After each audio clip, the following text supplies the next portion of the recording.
Hello, this video will give you an overview of how to use DegreeWorks. DegreeWorks is a program that students can use. It has three components. The DegreeWorks audit will show the student the courses he or she needs to take for his or her selected major. The DegreeWorks Look Ahead feature will help the student plan what courses he or she would need to take in the future. The What If feature helps the student to determine what would happen if he or she changed majors. DegreeWorks is located inside of Banner Web. The student should log into Banner Web, choose Student, and then choose DegreeWorks. This is a test area of DegreeWorks, so please note that you would not see all of these different components. You would just see a segment of it. Again, this is a test area. So first, when you log into your DegreeWorks account, you're going to see this first table. This should have your name, your 929 number, your classification, your degree program, as well as your major. Please make sure that your major is correct here in DegreeWorks. If it is not correct, you need to do a pathway major change form within Banner Web to make sure that it gets updated. If this is incorrect, it's going to tell you the wrong classes to take. So if you are not a biological sciences associative science degree major, then you need to change it because it's telling you biological science classes that you need to take.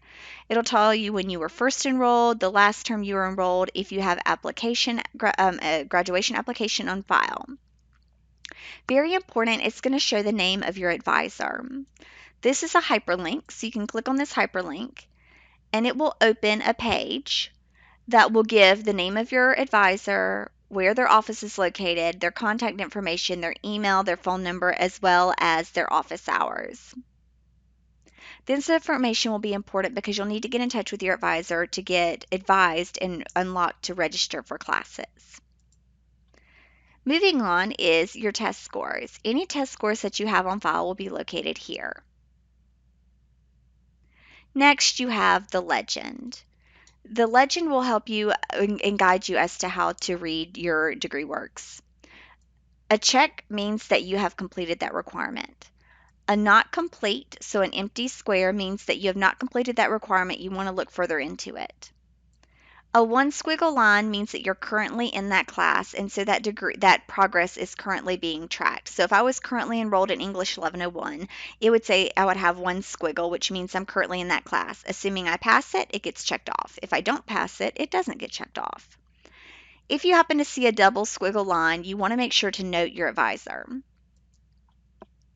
You'll see two blocks, Degree in Associate of Science. It may also say Degree in Associate of Arts, depending on what your major is, as well as the core curriculum.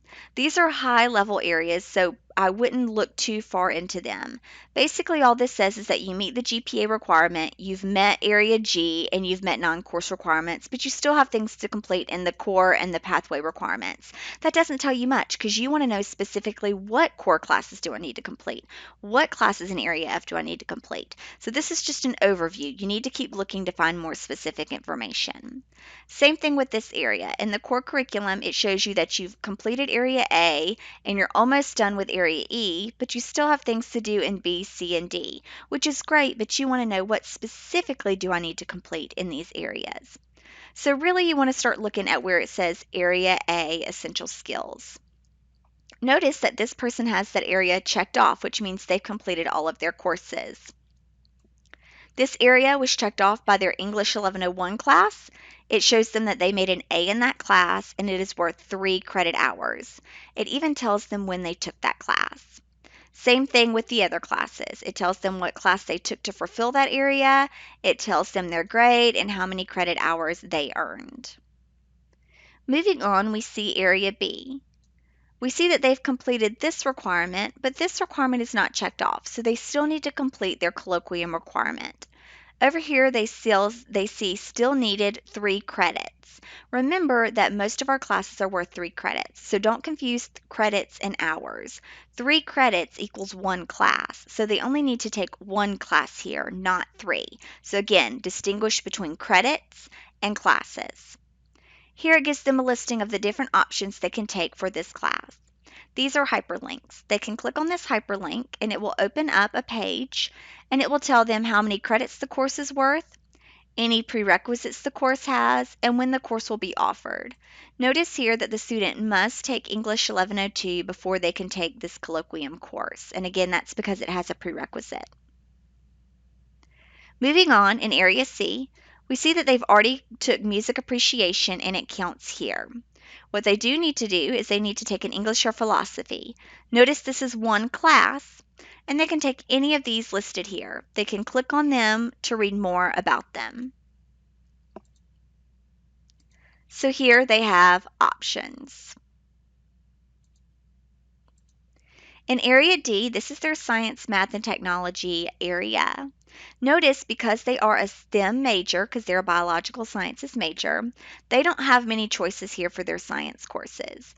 They must take Principles of Chemistry, they must take Principles of Chemistry 2, and they must take Calculus. They've already taken Calculus and they made an A, so they still need to take Chemistry 1 and Chemistry 2. Their Area E is almost complete. They're currently in Western Civ 1. That's what CURR means that you're currently enrolled in it. Assuming they pass it, they will earn 3 credits. These other classes are ones that they've already taken and have already earned credit. Let's skip over their pathway for now. Because again, remember, that is your Area F. That is what is unique to your major. The rest is the core curriculum. Now let's look at Area G. Notice that this student has taken their health and wellness class and they've earned an A. That is 3 credit hours.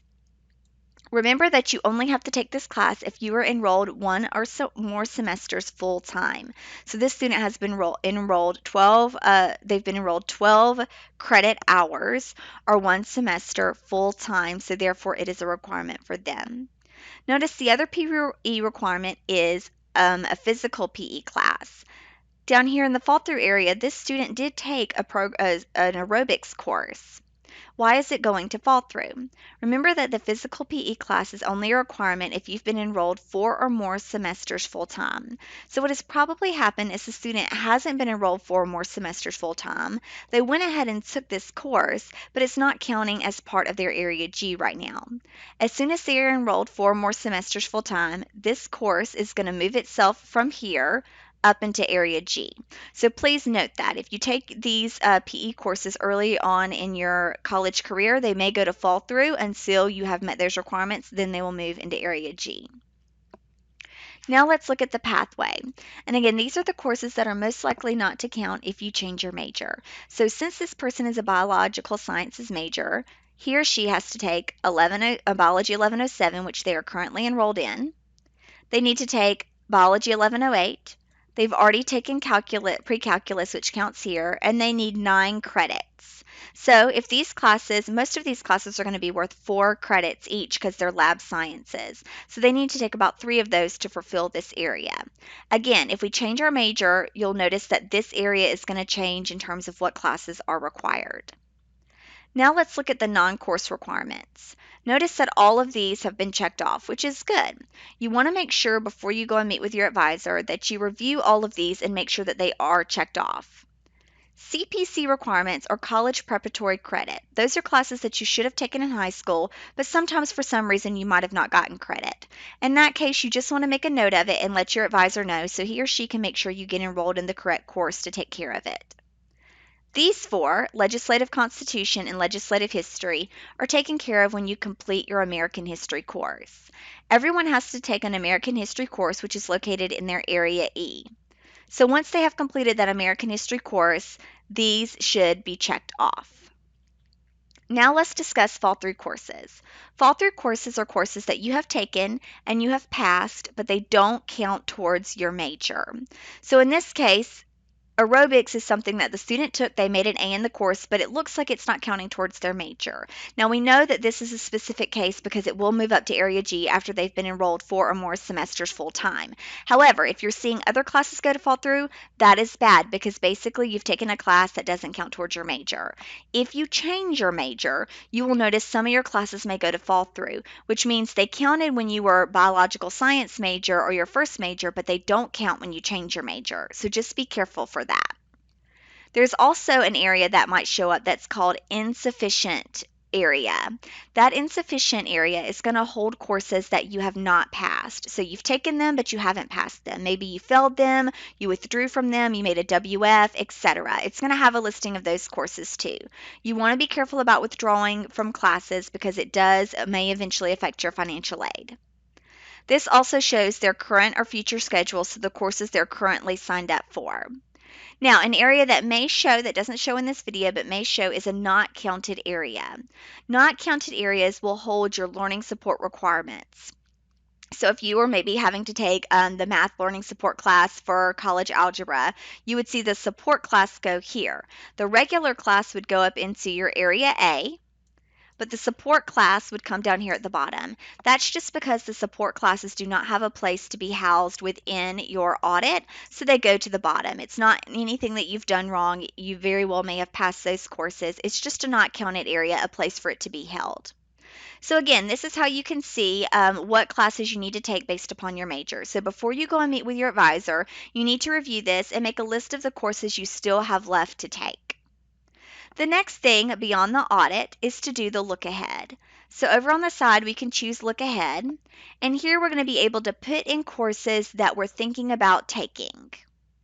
So in this case, I could put in, maybe I'm thinking about taking Education 2110.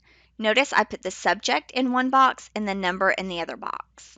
Then I'm going to add that course. Now, if you don't know these course codes by heart, which you probably want, you can refer to your program map, your academic catalog, or there'll also be a find button here that will let you look up the course codes. So again, I continue to add these course codes in. You need to be very careful about adding in the correct course codes. So we code our courses BIOL for biology. If I put in BIO, you'll notice that it's going to throw it to the bottom and says that it does not count within our system. That course very well may count, but you used the wrong course code. So it's going to be very important that you use the correct course codes. It's also important to know that you are not registering for classes at this point. You're just putting in these classes to see where they would count towards your degree audit if you did enroll in them. So again, you're not registering for courses. So we've added in these courses. We're going to process new. And then we're going to scroll down and we're going to see the highlighted text of where those courses fell within our audit. So area A looks the same as before. Area B looks the same. Area C looks the same. Area D looks the same. Area E looks the same. Our pathway looks the same. Wow, it looks like all of those courses went into fall through. So notice all of those courses went to fall through. That means that if I were to enroll in those courses, I could take them, I could make a good grade in them, but they wouldn't count towards my degree in biological sciences. So again, I might want to rethink taking those classes. Notice at the bottom, these two went into a not counted area, and it says course not found in the system. In that case, I used the wrong course code, and so they might very well count in the audit, but I used the wrong course code, so the system's not recognizing it. So let's try it again. Something to be careful with is the lab sciences. Notice that the chem class is coded Chem 1211K, which the K stands for the lab. When I put it in, I just put in Chem 1211 and it didn't count. So you got to make sure to put in the K if it is there. So let's try it again. Let's go to look ahead. Let's add in some courses. So we'll do English 2111. We'll do biology 2110. And then let's put in Chem 1211 and let's put in the K. Now let's process new and look for the blue text. The English class would count here, the chemistry class would count here, and the biology class would count here. So all of those courses would count, none of them went to fall through. So in that case, I may consider taking those courses. The last piece of DegreeWorks is the what if feature. This feature is used if you're thinking about changing your major. So let's say that I'm currently a biological sciences, but let's say I'm thinking about changing my major to, let's say, psychology.